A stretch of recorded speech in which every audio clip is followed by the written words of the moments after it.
கடந்த காலங்களில் பல துறைகளில் பல பதவி நிலை வகித்தவர் நீங்கள். தற்போதைய இந்த அரசாங்கத்தை நீங்கள் எவ்வாறு பார்க்கிறீர்கள்? இந்த அரசாங்கம் ஆட்சிக்கு வருவதற்கு முன்பாக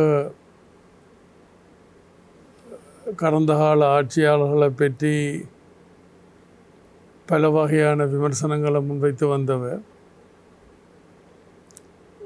அதே நேரத்தில் கடந்த கால அரசாங்கங்களுடைய செயல்பாடுகளையும் காரசாரமாக விமர்சித்து வந்தவர்.